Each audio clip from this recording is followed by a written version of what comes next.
I was about to give up when this happened. A powerful story. The clock ticked loudly, each second mocking me, showing me how hopeless my situation had become. My dream was slipping away. I just didn't know it yet. The train screeched to a halt, and I got off, dragging my suitcase behind me. This was it, the last stop. I walked onto the platform and turned around to take one last look at the city I'd come from.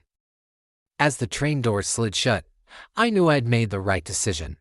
Leaving everything behind, though it hurt like hell, was the only choice I had. It wasn't just about saving my marriage. It was about saving myself. I took a deep breath, the cool night air a stark contrast to the turmoil in my chest. As I stepped off the train, a new city, a new chance. But most importantly, no baggage, no past. Just me and my guitar. I had one shot at this, one opportunity to make things right. But I felt lost, confused, like a character in a bad movie.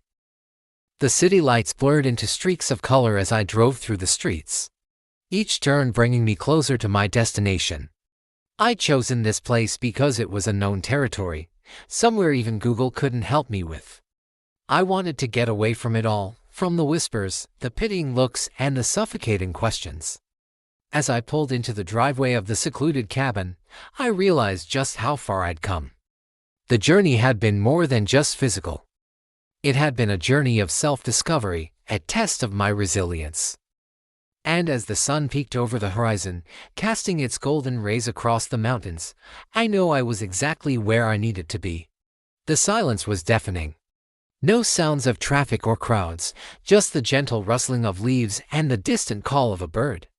It was as if the world itself was holding its breath, respecting the solitude I craved. Days turned into weeks, each morning bringing a new challenge, a new opportunity to grow. I spent my days exploring the rugged beauty that surrounded me, finding solace in the whispering pines and the sparkling lakes. It was here in the quiet moments that I began to heal. But life isn't always kind, is it? The unexpected can strike at any moment, catching us off guard. And that's exactly what happened to me. One evening as I was preparing dinner, my phone rang. It was my wife. I hadn't heard her voice in what felt like an eternity. "I haven't been honest with you," she said, her voice shaking. "There's something I need to tell you."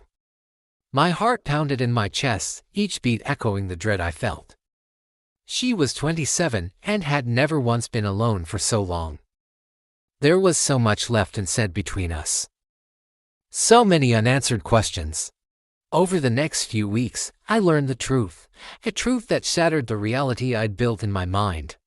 My wife had been leading a double life, one filled with secrets and lies. The pain was unbearable. I felt betrayed, used. How could I have been so blind? Yet amidst the wreckage of my shattered trust, there was a glimmer of hope. In her confession, I saw a chance at closure, a way to put the pieces of my broken heart back together. But this was no fairy tale. This was real life. As the sun set over the horizon, casting long shadows across my little cabin, I made a decision. I would move forward without her. The road ahead was uncertain, but I knew I had to keep going. I had to survive.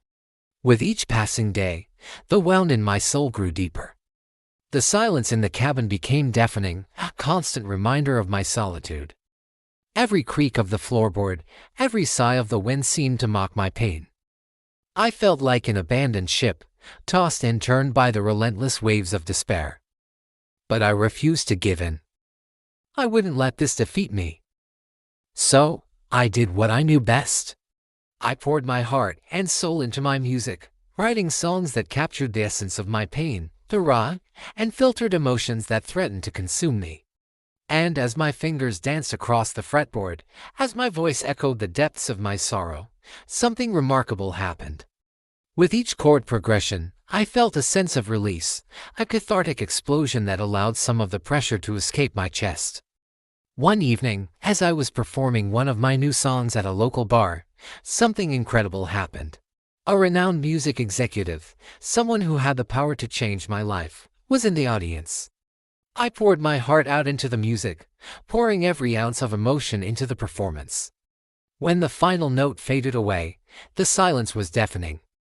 Then, as if awakened from a dream, the applause erupted. It wasn't like anything I'd ever experienced before. In that moment, I knew I had done something special, something that transcended music, something that touched the very core of human emotion. And then he approached me, extending his hand with a smile that could light up a room. "I want to work with you," he said, his voice booming with enthusiasm. My heart skipped a beat. Could this be the break I'd been waiting for? The opportunity to showcase my music to the world. As I shook his hand, I felt a surge of disbelief mixed with elation. This was my chance to prove myself, to show everyone what I was capable of. But there was more. He revealed that he was interested in helping me produce a music video for that very song, the one that had poured out of my soul during my darkest hours. Over the next few months, my life transformed. I found myself swept up in a whirlwind of activity, traveling to recording studios and meeting people who had been instrumental in my favorite artist's success. It was surreal, like living in a dream world where music wasn't just a passion, it was a career. Then came the day that solidified my journey, the release of my first official music video. Standing on the precipice of success, I couldn't shake off this feeling of emptiness, a void that threatened to swallow my joy. You see, while my music had given me an outlet for my pain, it had also become my sole focus. I'd sacrificed everything else in my life for it, including my friendships, my hobbies, even my health. And now I found myself standing on the edge of a dream I'd almost given up on, realizing I might have lost a part of myself along the way. As I looked out at the sea of faces at my first major concert, a chilling thought struck me. What if I'm not meant to be here? You see, despite the roaring applause and the flashing lights, I felt disconnected, like a puppet dancing on strings. Despite the adulation of thousands of fans, I felt a profound sense of disconnection. The applause, once a source of elation, now rang hollow in my ears. The screaming of my name, which I'd yearned for so desperately, was lost in the cavernous space between me and my audience. I searched for an escape, a way to break free from the gilded cage of success I'd found myself in. It was during one of these tumultuous nights that I stumbled upon a small, unassuming jazz club tucked away in a quiet corner of the city. Inside, the atmosphere was electric, alive with the soulful strains of a saxophone and the rhythmic pulse of a drum set. It was here in this dimly lit sanctuary that I rediscovered the joy of music, the pure, unadulterated passion that had brought me to this point in my career. Fueled by this newfound clarity, I started making changes. I began by scaling back on my public appearances, choosing to spend more time in the studio honing my craft rather than performing for the masses.